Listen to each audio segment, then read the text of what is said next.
When the mistletoe is above, can you Santa driving the sleigh? Or was it the Grinch and he got away? 오늘의 사연 시작합니다. 안녕하세요. 21살 꽃다운 나이에 만났던 전 남자친구는 7년 내내 함께했던, 서로의 청춘을 함께했던 사람입니다. 취업 준비도 함께했고 서로의 성공과 실패를 열심히 응원해주며 미래를 그려가던 사람이었어요. 이 사람과 20대 후반 나이에 결혼을 하겠노라 서로 그렇게 다짐을 하고 약속을 했기에 전 남자친구 이외에 다른 남자는 보이지도 않았어요. 더 정확하게 말하자면 남자들이 다가와도 남자친구보다 멋있고 매력있다는 느낌을 받지 못했습니다. 제게 남자친구 그 이상의 존재였기에 이 사람을 아프게 하거나 실망시키는 일을 하고 싶지 않았거든요. 주위 지인들은 저희 커플을 보고 늘 1+1, 바늘과 실이라고 말을 했습니다. 제가 있는 곳에는 늘 남자친구가 있었고 남자친구가 있는 곳에도 늘 제가 있었거든요. 저보다 1살 많았는데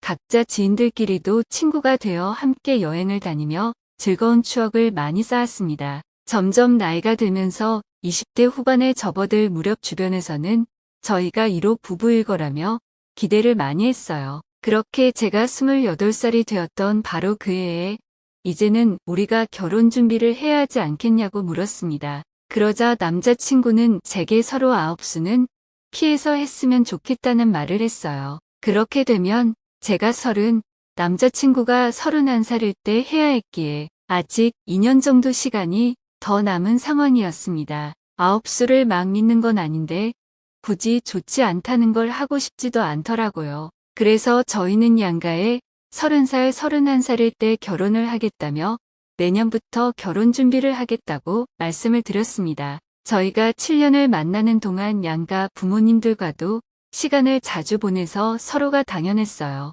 자유시간은 1년 정도 남은 거라며 우스갯소리를 하기도 했는데 사실 서로가 아닌 이성을 원해본 적이 없었고 믿음이 있는 커플이었습니다. 그렇게 결혼 준비를 하기로 했던 그 해에 제 나이 29살에 이별을 맞이했어요. 그날은 그냥 평소처럼 데이트를 했고 집을 데려다 주면서 하루를 마무리하고 있었는데 제게 집 앞에서 이렇게 말을 했습니다. 조심히 들어가 오늘 재밌었고 그리고 사실 나 결혼해. 정말 미안해라고 말을 하는 겁니다. 이게 대체 무슨 소리지? 얘가 미쳤나?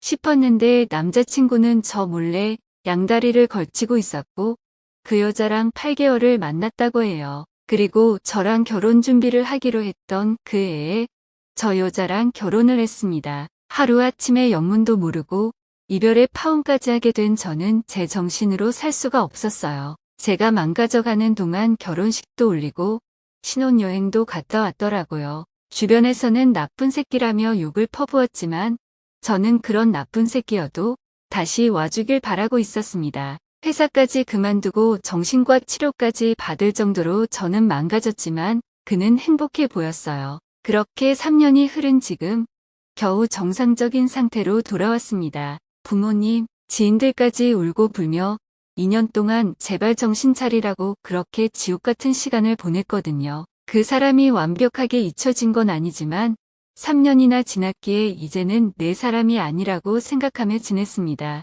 여자친구도 아니고 아내가 있는 사람이니 제가 놓아주는 게 맞다고 생각했어요. 이때부터는 취미 활동도 하고 친구들과 시간을 보내며 다시 예전의 저처럼 살았습니다. 그러던 어느 날 우연찮게 그 사람 소식을 전해 들었어요. 성격 차이로 별거하다 결국 이혼을 했다는 겁니다. 저 말을 듣는데 저도 모르게 심장이 쿵 하고 내려앉는 기분이 들었어요. 솔직하게 처음 들었던 생각은 나한테 연락이 올까?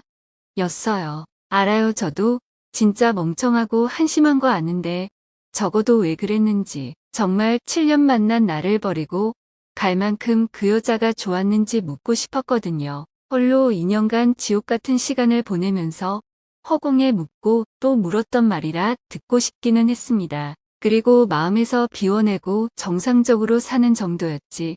그 사람을 완벽하게 내보내지 못했다는 사실도 알았어요. 그 말을 듣고 괜히 마음이 싱숭생숭해져 있었지만 제 친구들이 생각도 하지 말라는 말에 마음을 닫았습니다. 그렇게 한 달 정도 흘렀을 때 멀리서도 봐도 누군지 알 것 같은 남자가 저희 집 앞을 서성이고 있었어요. 보자마자 순간 온몸이 경직되어 굳었고 발걸음이 멈췄습니다. 그런 저를 발견한 남자친구는 멋쩍은 미소를 보이며 제게 한 걸음씩 다가왔는데 눈물이 나올 것 같았어요. 진짜 딱 한 번만 안아보고 싶다.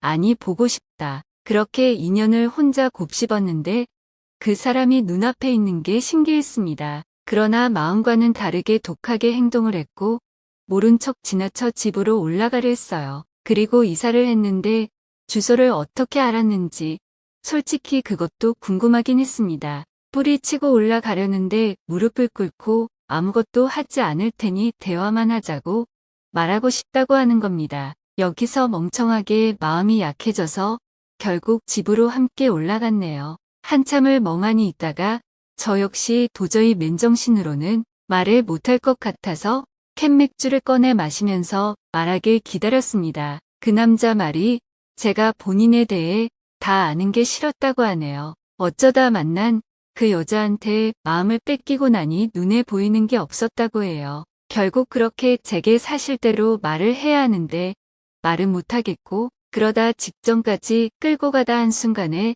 저를 버린 꼴이 되었다는 겁니다. 그렇게 제 눈에 피눈물 흘리게 하고 한 결혼이라 그런지 신혼 초부터 내내 불행했다고 해요. 잦은 외도, 욕설을 포함한 폭언을 하던 여자에게 진절머리가 나서 6개월 만에 별거를 했고 결국 이혼까지 한 거랍니다. 본인이 정말 잘못했고 씻을 수 없는 상처를 준 걸 알고 있다며 무릎 꿇고 싹싹 빌었어요. 원하는 게 뭐냐는 제 질문에는 2번 다시 이러지 않을 테니 다시 돌아와 달라는 거였습니다. 사실 저 말 그토록 듣고 싶었던 말인데 이미 너무 멀리 와버린 상태로 들어서 그런지 저는 하염없이 눈물만이 쏟아졌어요. 왜 이제야 그 말을 하냐고 따질 힘도 없었습니다. 그만큼 저는 고통 속에서 살았는데 이제 와서 다시 시작하고 싶다는 이 남자를 믿어도 되는 건가 싶었어요. 머리로는 말 같지도 않은 소리 하지 말라면서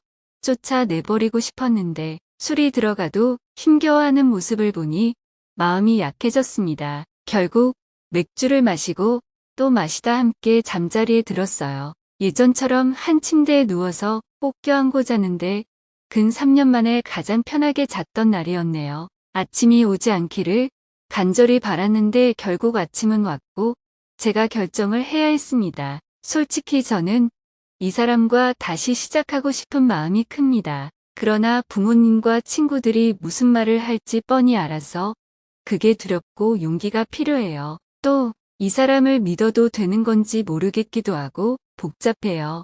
제가 어떻게 해야 할까요? 이 사람과 다시 시작해도 괜찮을까요?